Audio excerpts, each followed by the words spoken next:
Hey guys, it's Todd from Like Minded Lunatics, bringing you, it's another drink, play, swear. It's all we do around here. I mean, besides getting escorted out of the haunted house for breaking the agreement we signed that said we won't touch the monsters, it's all we've ever really done around here. Welcome back to the channel, welcome back to Drink, Play, Swear, and welcome back to Like Minded Lunatics. You know that Like Minded Lunatics is not just Drink, Play, Swear, and all October long, my writing partner and good buddy Mark Gifford is putting out good stuff, good October Halloween content on the Friday night videos and the Monday video matchups. Mark, put whatever you want up there so that folks can see that there is great stuff here on the channel besides the Drink, Play, Swear. And bang, if you haven't done so already, please hit that subscribe button so we can see how big this like-minded, group of weirdos, degenerates, runaways, and ne'er-do-wells, how big it's getting. And hey, listen, YouTube audience, we are not just on YouTube. We are also on Austin Music TV every Friday night. You don't have to be in the Austin market to check it out. Austin Music TV, channel 16 in Austin. Please join us. And if you want access to our entire catalog of over 30 episodes, half-hour episodes of Like Minded Lunatics TV, join us on Patreon. That's right, you can get full access to all of our television episodes. A lot of different content than we put on YouTube, so great stuff. And Patreon is the only way to watch that on demand. All right. What do we do here at Drink, Play, Swear? Well, it's exactly what it sounds like. We play a game, usually a classic one, pair it with a beverage, and I tell you a story. All right, what do we got today? It's Friday the 13th, the game. I'm playing it on the Switch today, and excited to do that. We played the NES version last year, playing the newer one this year, pairing it with a familiar beverage. This is it's a Jim Beam and Coke. Gotta get yourself something, please.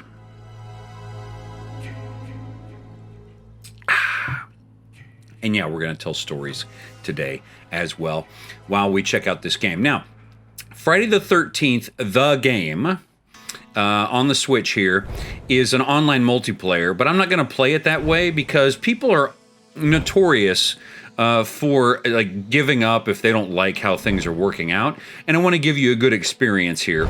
So I'm going to play against some bots, okay? So that we get a full experience. Now I'm going to lessen the counselors I have to kill to make it realistic for the time we have together today. So when we get into this, I'm going to be Jason. I picked Jason from part 4. That is Jason, Friday the 13th, part 4, the final chapter, which was not anywhere near the final chapter, but at the time they thought it might be. I'm picking that Jason because I think that's a really good movie, but also this Jason from part 4, he can run, and I want to be able to run.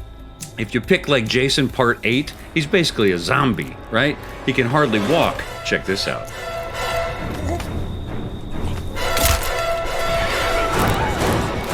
So I'm going to do my best, no promises, to kill all 3 of these counselors today while I tell you a story. What do we want to get into with the story today? Well, we've talked a lot about Halloween costumes here on the channel. We've talked a lot about Halloween candy. So I thought, well, what kind of direction can we go in that we haven't done on Drink, Play, Swear as much?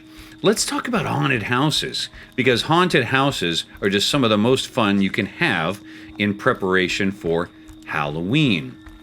I loved Halloween growing up, still do, and always loved haunted houses. I don't know if you did as well, but man, so much fun. And my favorite haunted house in San Antonio, Texas, growing up was, let's teleport here a little bit. Ooh, and I get a sense for some people.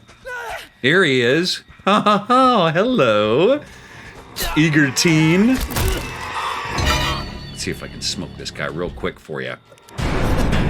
Oh yeah, not G-rated today, friends. Nah, we're bashing the dude's brains in. Happy Halloween.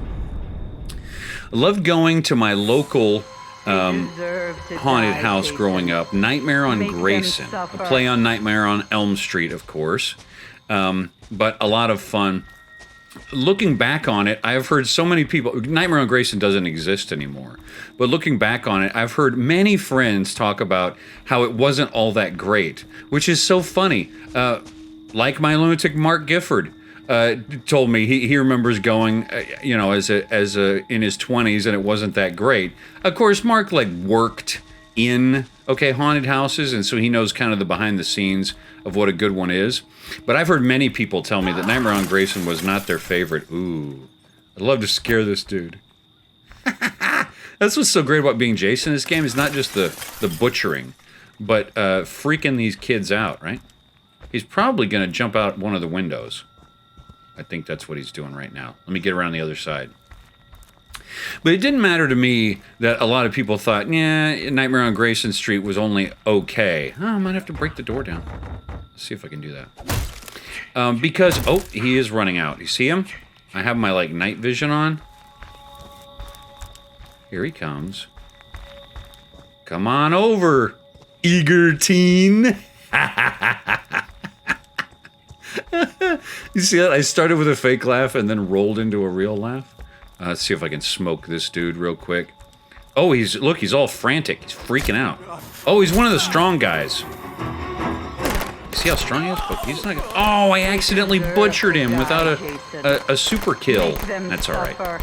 He's a tough guy. He usually can get away from you, so it's probably made sense that I just killed that guy. But the fun thing about the kills on this game is you kind of earn them, and then you can load up your guy with like up to 4 special kills. So I did 1 special kill earlier, and then I just regular butchered this second guy. Let's pause, work on my beverage and my story a little bit, and then we'll build up to the end. Huh?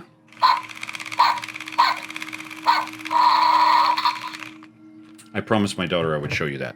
Okay, so yeah, love Nightmare on Grayson, and I love all those haunted houses. Like, we have a Six Flags amusement park. I would love going to Fright Fest there. But the most memorable haunted house for me was when I lived in New York City with my wife. I was about 26, 27, 28 when we lived there, and we thought, oh boy, let's go find one of these epic haunted houses that only somewhere like Gotham City can give us. And so we went. We went to this one haunted house called Bane. I don't know if it still exists, but I did reference a Time Out New York article to help me remember the name of the place. And Bane Haunted House was great because I don't know if you heard about these growing up, but people would talk about, oh, there's this haunted house where it's like 7 floors and it's really expensive, but if you get to the end, they give you your money back, and no one's ever gotten all the way through it. They get so scared they run out. I think it's probably an urban legend, but people would talk about those. And so going to New York, I just assumed like that was the kind of stuff we were going to get. So we went to Bane, and we were surprised and thrilled to find out that there are no vampires in Bane Haunted House. No, there's no Frankenstein monster. There's not even any mummies or zombies. So what is the deal here? At Bane Haunted House, what they like to do is prey on your actual fears, people's real fears. And so they referenced, like, you know, psychological studies of people and what people are actually afraid of. And then they made a room for each one of those fears. So check it out, the Jarvis house from the series. Look, there's the dartboard. Isn't that great? Or the archery board, whatever you call it. Anyway. And so there was one room that was devoted to, like, claustrophobia. So, like, a fear of small spaces. And you'd go in there, and it was frightening. You'd go in, and it's just this hallway to a red door. The red door was illuminated. It was mostly dark in the room. And as you start walking toward the red door, the walls start closing in on you. It's sort of like the trash compactor scene in A New Hope, right? Then, as your eyes are acclimating to the dark, you begin to realize that it is not, after all, the walls closing in, but there are people in those, like, blackout jumpsuits, you know, with the faces all covered up and like tights almost, and they are arm in arm holding hands, walking closer and closer to the center of the room. And you have to sign this waiver at this place, Bane in New York, that says that they can touch you, but you can't touch them. And so you know they're going to be squeezing up on you. You get the hell out of there, don't you? It was fun. Then you go into the next room. There's my guy. Oh, I'm so excited. Here's my third guy. I hope I can get him good. What is he doing? I'm going to pause it real quick. I want to finish this story, and then let's let's murder this dude with the pig splitter. The pig splitter. All right. Sorry, I get too excited about these things. So then I went into the next room, and after claustrophobia was like the fear of getting lost and the fear of being alone. Because the gimmick about this place was you didn't get to go with a partner, you didn't get to go with a group of friends. Because what does a group of friends or a partner afford you? You get to giggle and laugh at the thing, right? And you get to like remember that this was something you chose to do and you were not actually in peril, right? But when you get alone, which Bane forced you to do, then you sort of can get in your head a little bit, right? And this one part of the attraction, after the claustrophobia room, was a hallway of doors. And it was sort of like a maze, because you could like take little turns. And there were over a dozen doors in this hallway. And so you're trying to figure out where to go, and there's been no instruction, no one talking to you, you're just walking through doors. But this hallway, all the doors were locked. And I checked every door. And here I am wandering around trying to figure out what's going on. Well, they were preying on our fear of getting lost or feeling disoriented, being alone and not knowing where to go, right? But I didn't realize that because there's no sign that explains that. So I actually did begin to get nervous, like I was trapped or there was some kind of mistake and they'd lost me, right? And so I check all the doors and I'm calling out, I'm in here, you know, and everything. And no one is coming to my aid or revealing what the thing is. And then I guess they wait a certain amount of minutes or a certain amount of time, because eventually one of those doors, you see, got unlocked from the other end, and I found my way out. And I talked to my wife after she went through the thing, because she went through the thing after me or before me, something, that she had the same experience. And so it was a really clever haunted house. Okay, let's see if we can kill this guy in a really clever way. I'm gonna get him twice with the pig splitter. That's gonna slow him down. See? Oh, he's a quick guy though, huh? How quick this guy? He's gonna shoot me. Let's get him. Let's get him in a creative way, huh? If we can. Ooh. Oh man, talk about satisfying. Slaughtering teens at the Jarvis house on Friday the 13th.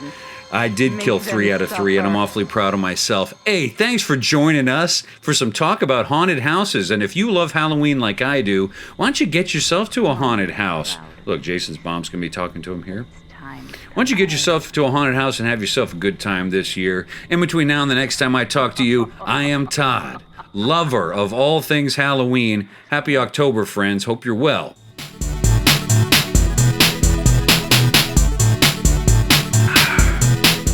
See ya.